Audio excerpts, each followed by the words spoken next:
ಈ ತುಳಸಿ ಗಿಡಕ್ಕೆ ಈ ನಮ್ಮ ಭಾರತೀಯ ಸಂಪ್ರದಾಯದಲ್ಲಿ ವಿಶೇಷವಾದಂತಹ ಧಾರ್ಮಿಕ ಮಹತ್ವ ಇದೆ. ಈ ತುಳಸಿ ಗಿಡವನ್ನು ನಿತ್ಯ ಪೂಜೆ ಮಾಡೋದ್ರಿಂದ ಕಷ್ಟಗಳು ದೂರವಾಗ್ತವೆ ಮತ್ತು ಆರೋಗ್ಯದ ಸಮಸ್ಯೆಗಳು ಪರಿಹಾರ ಆಗ್ತವೆ. ಜೊತೆಗೆ ಮನೆಯಲ್ಲಿ ಕುಟುಂಬದ ಸದಸ್ಯರುಗಳಲ್ಲಿ ಇರಬಹುದಾದಂತಹ ಮನಸ್ತಾಪಗಳು ದೂರವಾಗಿ ಮನೆಯಲ್ಲಿ ಶಾಂತಿ ನೆಲೆಸ್ತದೆ, ನೆಮ್ಮದಿ ಇರ್ತದೆ, ಸಮೃದ್ಧಿ ಇರ್ತದೆ ಎನ್ನುವ ನಂಬಿಕೆ ಇದೆ.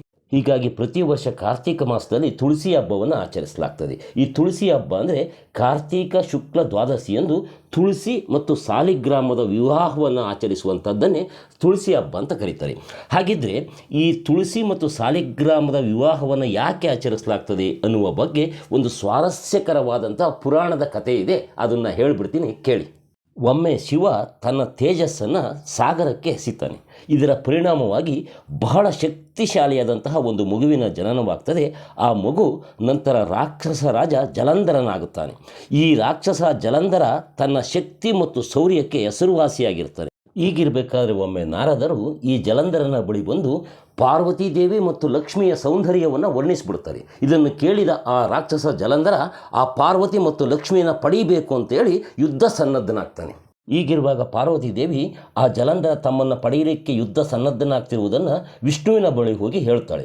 ಆಗ ವಿಷ್ಣು ಈ ಜಲಂಧರನ ಶಕ್ತಿ ಸಾಮರ್ಥ್ಯ ಏನು ಅನ್ನೋದನ್ನು ತನ್ನ ದಿವ್ಯ ದೃಷ್ಟಿಯಿಂದ ಕಂಡುಕೊಳ್ತಾನೆ. ಅದು ಏನಪ್ಪ ಅಂದರೆ, ಈ ಜಲಂಧರನಿಗೆ ತುಂಬ ಭಕ್ತಿ ಮತ್ತು ಪತಿವ್ರತೆಯಾದಂತಹ ವೃಂದ ಎನ್ನುವ ಪತ್ನಿ ಇರ್ತಾಳೆ.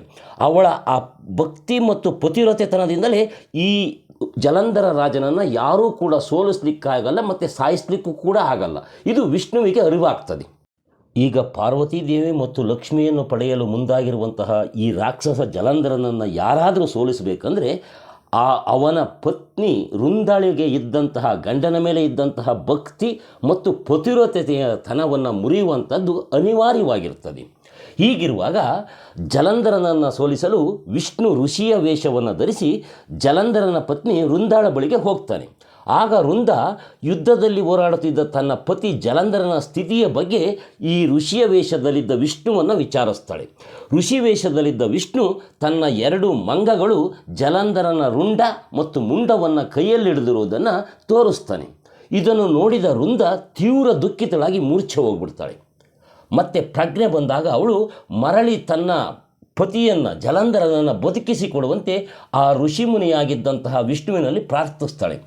ಆಗ ವಿಷ್ಣು ಅವಳ ಬೇಡಿಕೆಯಂತೆ ಆ ರುಂಡ ಮತ್ತು ಮುಂಡ ಇರ್ತದಲ್ಲ, ಅದನ್ನು ಜೀವಂತಗೊಳಿಸಿ ಜಲಂಧರನ ರೀತಿ ಜೀವಂತಗೊಳಿಸಿ ಆ ಜೀವಂತಗೊಂಡ ದೇಹದಲ್ಲಿ ವಿಷ್ಣುವಿನ ಪ್ರವೇಶವಾಗ್ತದೆ.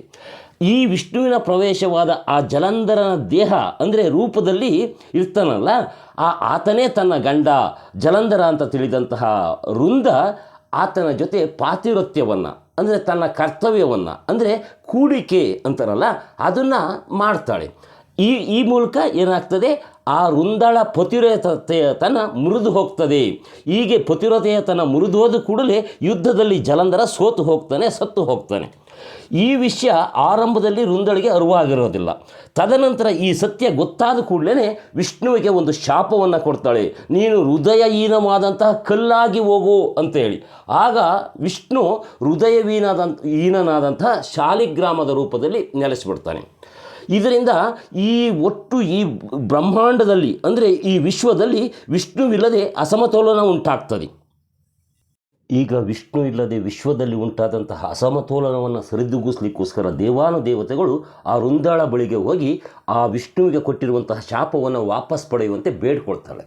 ಆಗ ವೃಂದ ಆ ವಿಷ್ಣುವಿಗೆ ಕೊಟ್ಟಂತಹ ಶಾಪವನ್ನು ವಾಪಸ್ ಪಡೆದು ತಾನು ಆತ್ಮಹತ್ಯೆಯನ್ನು ಮಾಡಿಕೊಳ್ತಾಳೆ.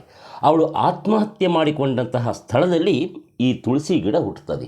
ಸಾಲಿಗ್ರಾಮ ರೂಪಿಯಾಗಿದ್ದಂತಹ ವಿಷ್ಣು ಚೈತನ್ಯ ರೂಪಿಯಾಗಿ ಆ ತುಳಸಿ ಗಿಡವನ್ನು ನೋಡಿ, ಓ ವೃಂದ, ನಿನ್ನ ಪಾತಿವ್ರತ್ಯದಿಂದಾಗಿ ನೀನು ನನಗೆ ಲಕ್ಷ್ಮಿಗಿಂತಲೂ ಪ್ರಿಯಳಾದವಳು. ಈಗ ತುಳಸಿಯ ರೂಪದಲ್ಲಿ ನೀನು ಯಾವಾಗಲೂ ನನ್ನೊಂದಿಗೆ ಇರ್ತೀಯ ಅಂತ ಹೇಳ್ತಾನೆ. ಅಂದಿನಿಂದ ಪ್ರತಿ ವರ್ಷದ ಕಾರ್ತಿಕ ಶುಕ್ಲ ದ್ವಾದಶಿಯಂದು ತುಳಸಿ ಮತ್ತು ಸಾಲಿಗ್ರಾಮ ವಿವಾಹವನ್ನು ಆಚರಿಸಲಾಗ್ತದೆ. ಈ ಸ್ವಾರಸ್ಯಕರವಾದ ಪುರಾಣ ಕಥೆ ನಿಮ್ಗೆ ಇಷ್ಟವಾಗಿದ್ದರೆ ಈ ವಿಡಿಯೋಗೊಂದು ಲೈಕ್ ಮಾಡಿ, ಹಾಗೆ ನಿಮ್ಗನ್ಸಿದ್ದನ್ನು ಕಾಮೆಂಟ್ ಮಾಡಿ. ನೀವು ನೋಡುತ್ತಿರುವ ನೇಟಿವ್ ನೆಸ್ಟ್ ಯೂಟ್ಯೂಬ್ ಚಾನಲ್ಗೆ ಸಬ್ಸ್ಕ್ರೈಬ್ ಮಾಡ್ಕೊಳ್ಳಿ, ಈ ವಿಡಿಯೋವನ್ನು ಶೇರ್ ಮಾಡಿ. ಎಲ್ರಿಗೂ ನಮಸ್ತೆ.